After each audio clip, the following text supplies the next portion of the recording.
Si la clave de todo el pensamiento de Franco es su sentido de la unidad, no debe extrañar que el germen de la decadencia sea para él la desunión.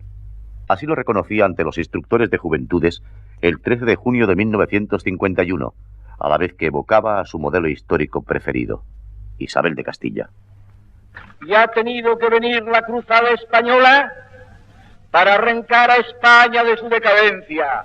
Decadencia de España que había llegado porque se había roto la unidad, la hermandad sagrada, hecha como construida exactamente igual que ahora, con la sangre de los mejores de entonces, como la sangre de nuestros camaradas y de nuestros soldados, para constituir aquella unidad. Y aquella unidad se quebró porque vino la división de los españoles, porque nos importaron las teorías extrañas, las democracias liberales, aquella arma que tantas veces dijimos que parece inventada contra la sangre de nuestra patria, de españoles contra españoles. Y por eso la obra de Isabel de Castilla fue grandiosa, porque supo crear en los pueblos y en las ciudades un espíritu nuevo, porque lo rompió con los viejos prejuicios, porque creó sus guardias y sus santas hermandades para evitar el latrocinio de los grandes de entonces.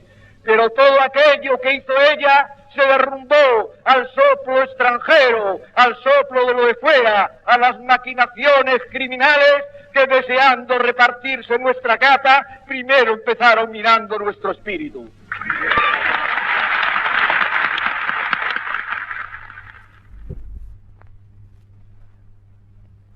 La reacción popular de la España de Franco, el 9 de diciembre de 1946, con participación de innumerables adversarios de la guerra a favor de Franco, tuvo carácter histórico de plebiscito y reafirmó la voluntad de resistencia española ante la hostilidad de los vencedores en la guerra mundial. La improvisada arenga de Franco se confunde con el clamor de la multitud en la Plaza de Oriente. Españoles, solo dos palabras para agradeceros ese entusiasmo y esa firmeza que hace a la patria imposible.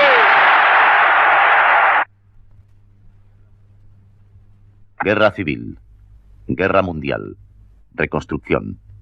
El 14 de octubre de 1954, en Logroño, Franco evoca así la victoria sobre los años difíciles.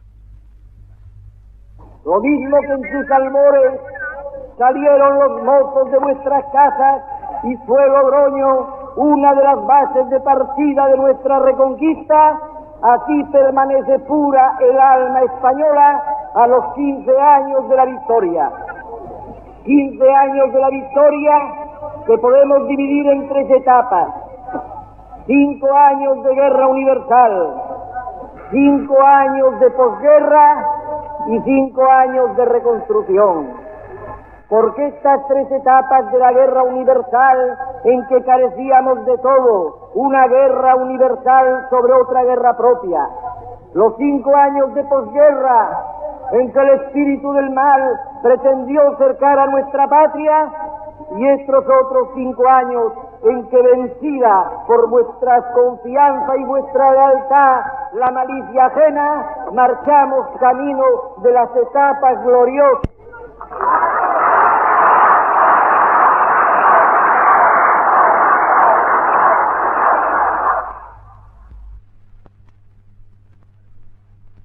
Pero la reconstrucción se debe, en su impulso inicial y decisivo, solo al esfuerzo interior de la España aislada. Así lo indicaba Franco el 16 de mayo de 1955 al inaugurar la 5ª legislatura de las Cortes. También tenemos que decir que hasta ahora la mayor parte de los progresos realizados en el campo económico han sido fruto de nuestros propios recursos y de nuestra exclusiva voluntad de trabajo, porque las ayudas exteriores, y nos referimos naturalmente a las que se derivan de nuestro convenio con el gran pueblo americano, no han podido reflejarse aún de manera sustancial en el balance de nuestra economía. Cuando estas cantidades dedicadas principalmente al acrecentamiento de bienes de capital y de instrumentos de producción comiencen a dar el rendimiento que se espera a través de las nuevas plantas industriales hidroeléctricas de fabricación de fertilizantes, de siderurgia, de medios de transporte y de mejoras en las redes ferroviarias, comprobaremos sin duda su influencia en el progreso del país. Desde este momento constituyen ya, sin embargo, una halagüeña perspectiva y una promesa cierta que se reflejará en los futuros balances de nuestro potencial y de nuestra riqueza, a cuyo florecimiento contribuirán sin duda alguna. La segunda parte de nuestra reconstrucción histórica trata de descubrir en la palabra de Franco el trazado de sus grandes líneas políticas y, ante todo, su inequívoco sentido de la diferencia entre su régimen y los totalitarismos vencidos en la Guerra Mundial, según sus expresiones del 12 de junio de 1951. La maldad extraña ha querido marcar un paralelismo entre el movimiento nacional nacido de nuestra entraña y logrado con nuestra sangre y otros movimientos exóticos de fuera. A ellos les oponemos nosotros estos templos de civismo. A ellos nos oponemos nosotros estos pechos de nuestras mujeres, estos corazones de nuestros soldados, este espíritu de hermandad del movimiento nacional español que va por las tierras y por los pueblos de España, queriendo redimir a nuestros campesinos, queriendo irrigar las tierras antes secas y abandonadas, queriendo plantar de árboles nuestros montes, queriendo aumentar los tornos y las máquinas de nuestros talleres y queriendo fundir y crear nuevas quillas y nuestros nuevos barcos que lleven nuestras banderas por el mundo a intercambiar nuestros productos para que produzcan en todos los hogares españoles el pan, la luz y el trabajo.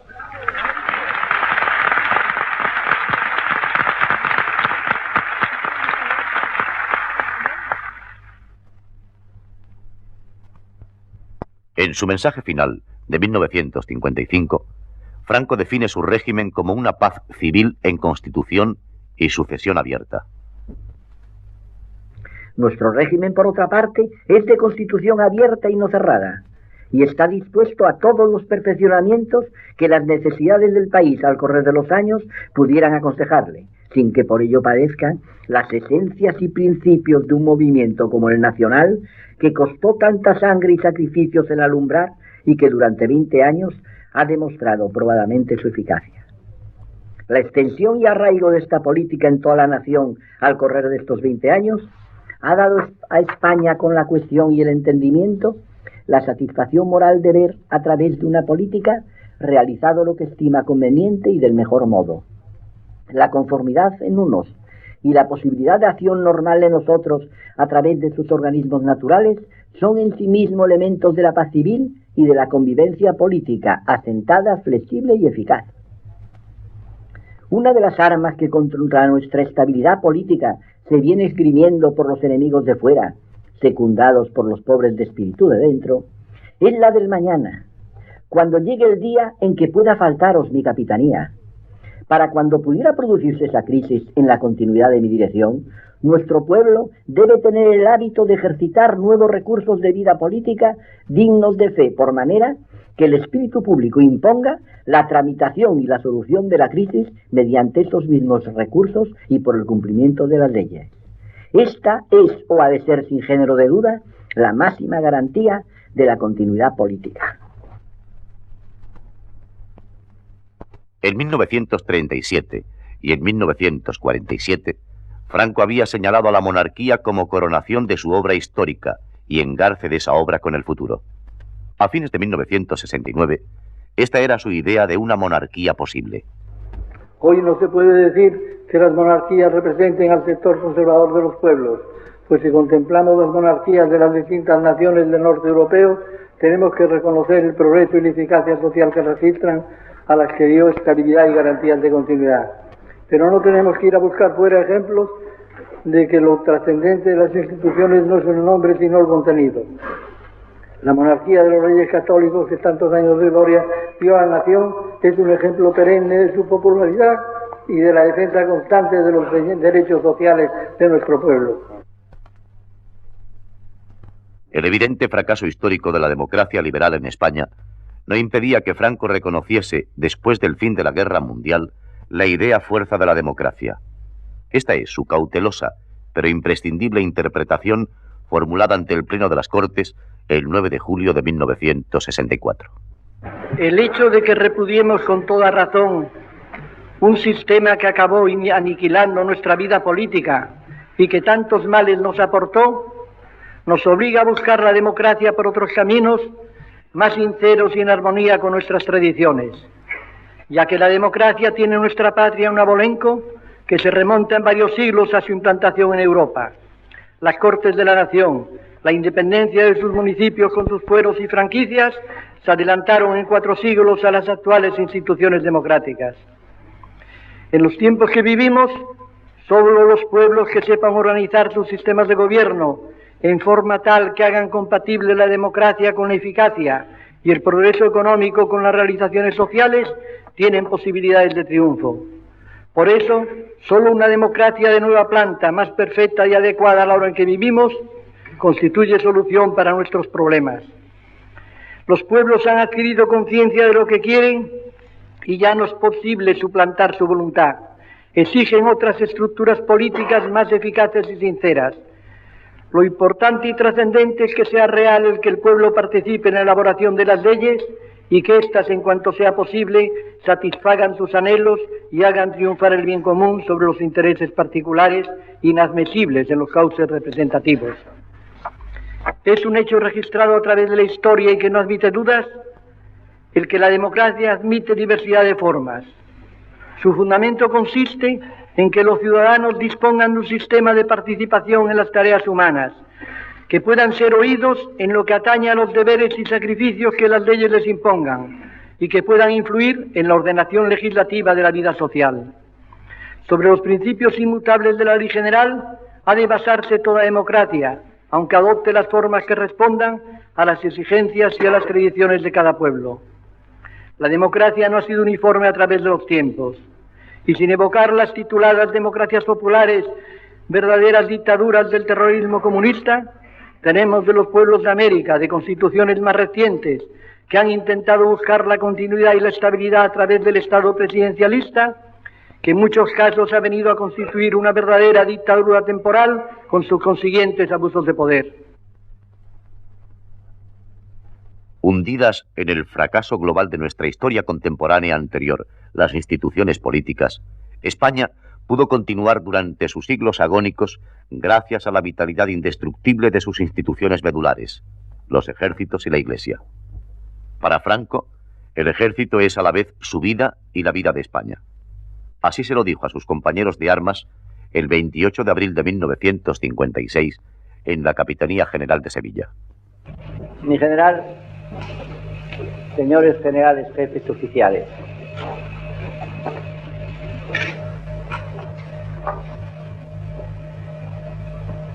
es para mí este rato que estoy entre vosotros como el guerrero que combate en el desierto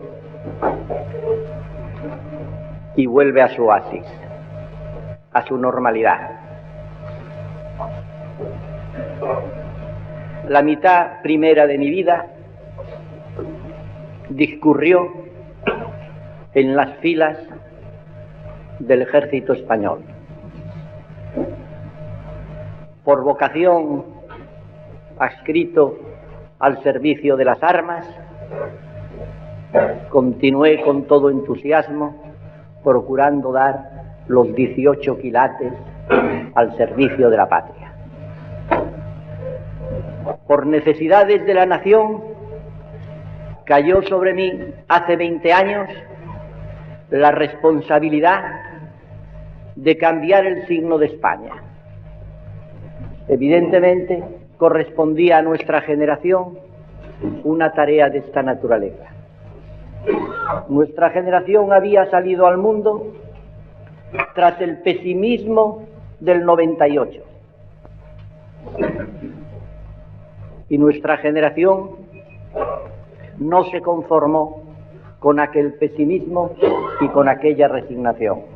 Fuimos rebeldes desde los primeros años de nuestra vida. Primero fuimos rebeldes contra el pesimismo. Nuestras llegadas a los cuarteles fueron una inyección de alegría y de optimismo, fueron una afirmación de fe en los destinos de la patria. Y a través de esos años, de esa primera parte de mi vida, en todos los momentos y en todas las circunstancias, demostró nuestra generación el temple y el destino que Dios esperaba de ella.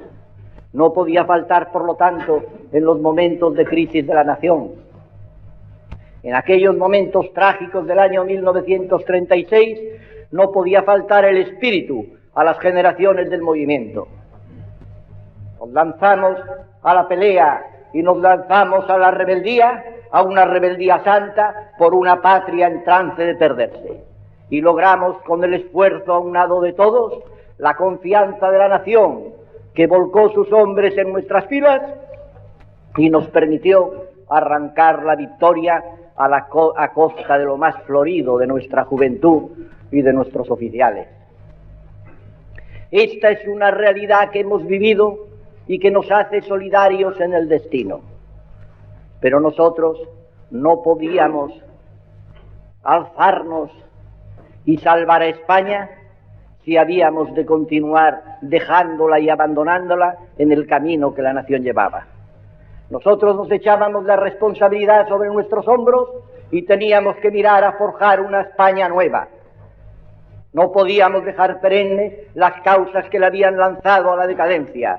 Teníamos que cambiar completamente. Y en esa tarea fuisteis fieles soldados, fuisteis hombres de fe y continuáis siendo los mismos.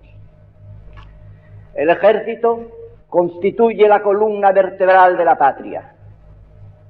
El ejército tiene como misión, que le señala la ley constitutiva del ejército, la defensa de la paz y el orden interno y la defensa exterior de la nación.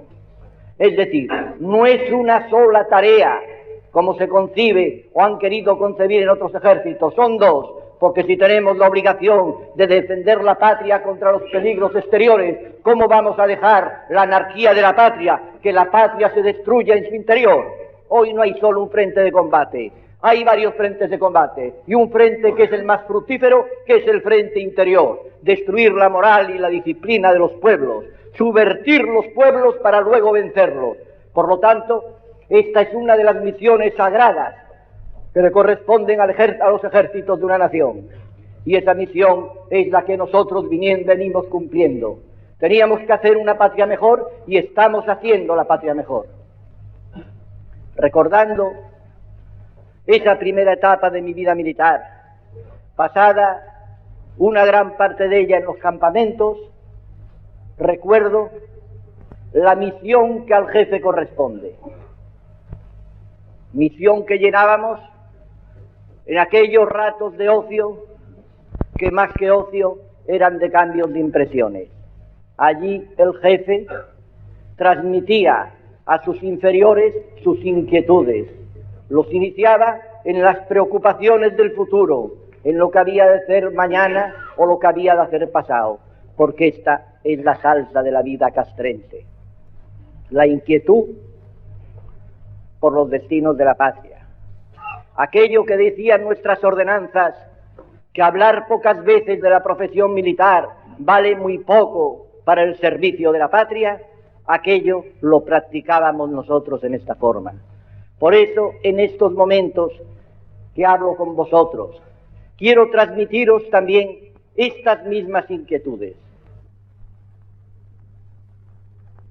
La fe católica y el apoyo a la Iglesia fueron base de la acción política de Franco.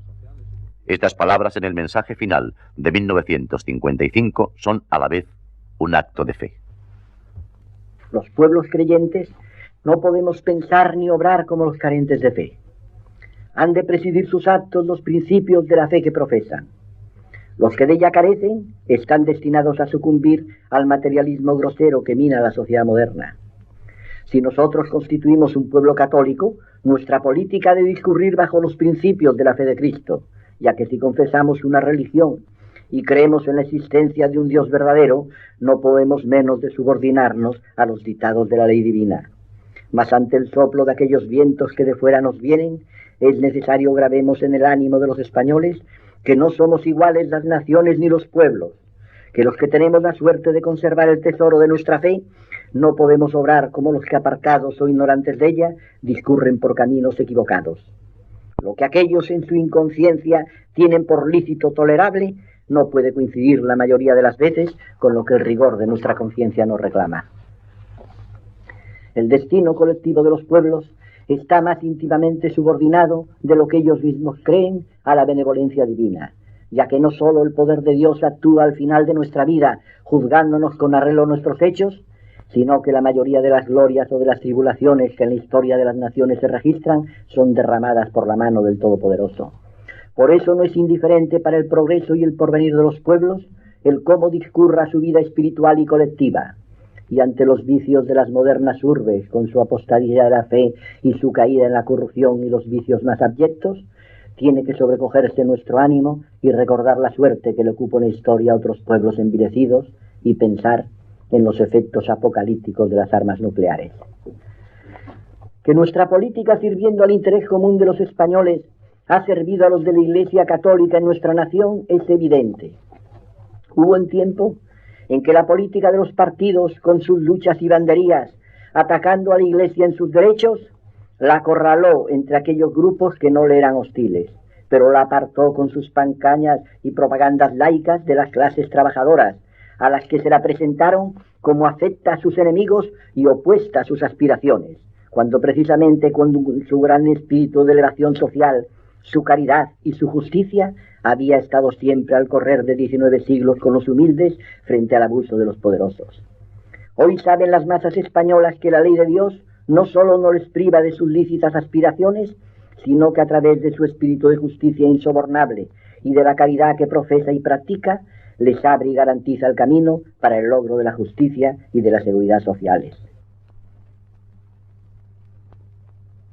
Consciente de las dificultades políticas que acarreó sobre las relaciones con la Iglesia la evolución conciliar de la Iglesia española, Franco reaccionaba así en su mensaje final del año 1972.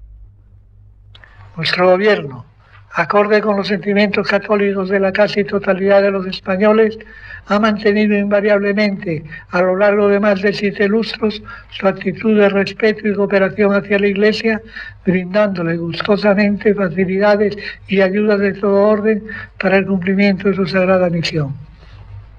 Todo cuanto hemos hecho y seguiremos haciendo en servicio de la Iglesia, lo hacemos de acuerdo con lo que nuestra conciencia cristiana nos dicta, sin buscar el aplauso ni siquiera el agradecimiento. Creemos que las relaciones entre la Iglesia y el Estado han de basarse en la independencia de ambas supremas potestades y en el reconocimiento de la esfera de autonomía propia del orden político, como oportunamente recordó la Conferencia Episcopal Española de 19 de julio de 1966 al afirmar que si es misión de la jerarquía iluminar la conciencia de los fieles en el cumplimiento de sus deberes cívicos sociales, no lo es invadir el terreno de la autoridad civil adoptando posturas o emitiendo juicios que, por referirse a la elección de medios contingentes en el orden temporal, dependen del ejercicio de la prudencia política. Sin un hondo sentido social, nacido en el contacto con la tropa y en el choque de 1917 con el conflicto social asturiano, no puede comprenderse el pensamiento de Franco. Ya en la cumbre del Estado, el principal obstáculo para el desarrollo de su designio social asaltó a Franco desde los medios reaccionarios tradicionales. Así lo dijo en su mensaje final de 1952. Si nosotros no hubiéramos tenido más estímulos que los de la egoísta mentalidad conservadora, yo os digo que no hubiéramos podido llegar hasta aquí a través de las penalidades y de los embates pasados. Si todo esto ha podido superarse convirtiendo las dificultades en instrumentos de la grandeza y libertad de España, es porque movía nuestro corazón y nuestro brazo la esperanza de una obra digna de nuestro mejor pasado por la riqueza de su contenido y por la altísima nobleza de sus fines y motivos. En sus continuos viajes por España, Franco reaccionaba con dureza ante el enquistamiento de las mentalidades antisociales. Lo denunciaba así ante las Cortes el 3 de junio de 1961.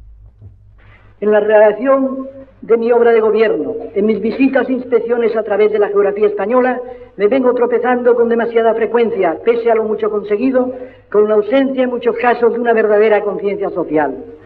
Si queremos que la unidad reine y se afiance entre los españoles, ha de existir una concordia social que hemos de formar desde la escuela.